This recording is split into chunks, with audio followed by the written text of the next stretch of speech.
राजा और चोर की कहानी। धौलपुर गांव में एक चालाक चोर रहता था। वह इतनी सफाई से चोरी करता था कि किसी की पकड़ में नहीं आता था।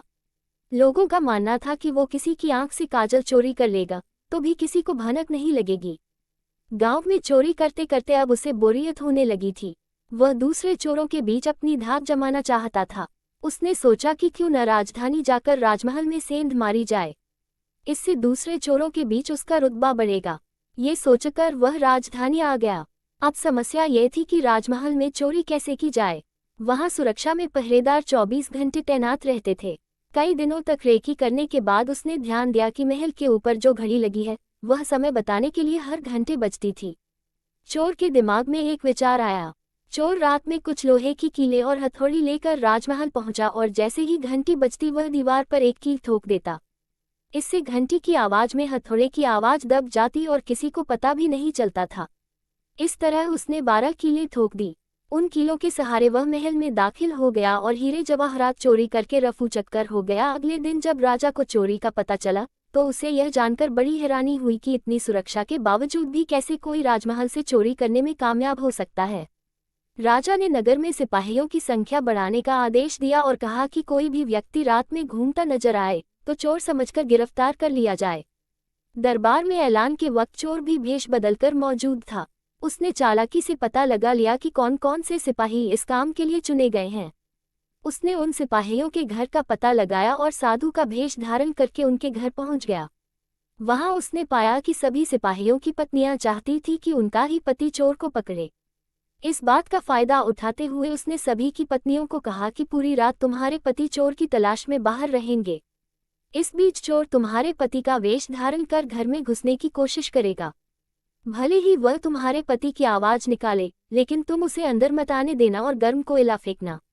इससे चोर घायल हो जाएगा और पकड़ा जाएगा। पत्नियों ने हामी भर दी। वहीं सिपाही पूरी रात गश्त करते रहे और चोर की तलाश करते रहे। सुबह के 4 बजे गए थे। सभी सिपाही चोर को ढूंढते ढूंढते थक गए। तभी सारे सिपाहियों ने सोचा कि अब घर चलकर थोड़ा आराम कर लेते हैं।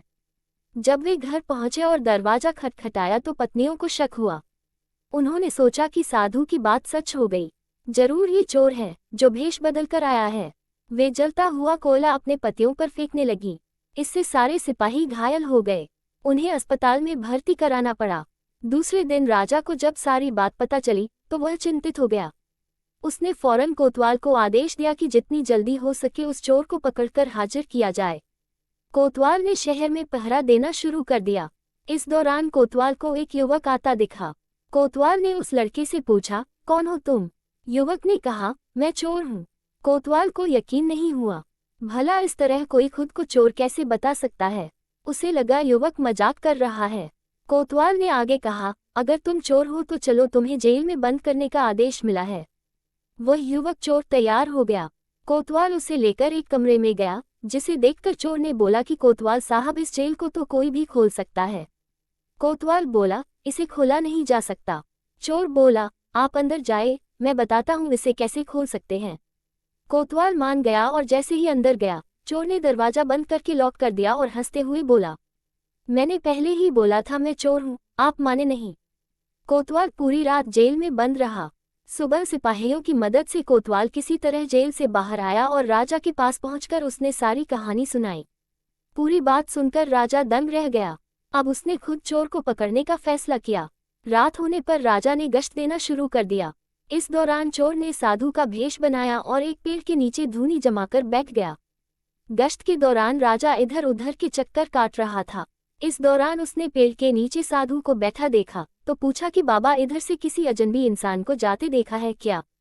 साधु के भेष में बैठा चोर बोला कि मैं ध्यान में था, इसलिए देख नहीं पाया। इस दौरान राजा को एक विचार आया।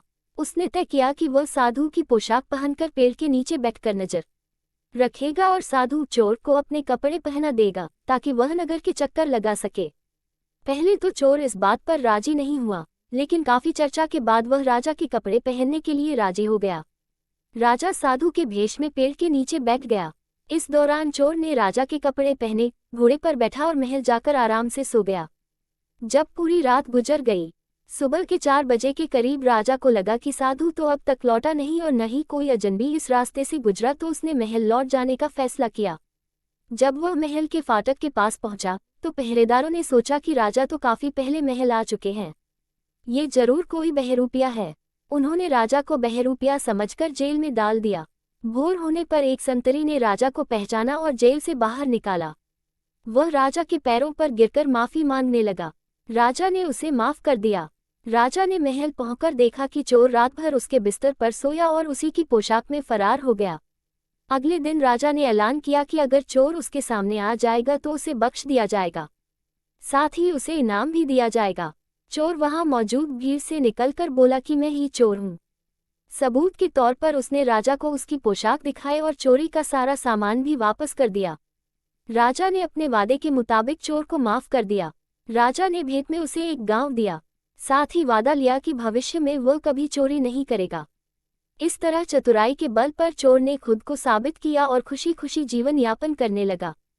कहानी से सीख, अगर इंसान में बुद्धिमानी और समझदारी है तो वह विषम परिस्थितियों में भी खुद को साबित कर सकता है।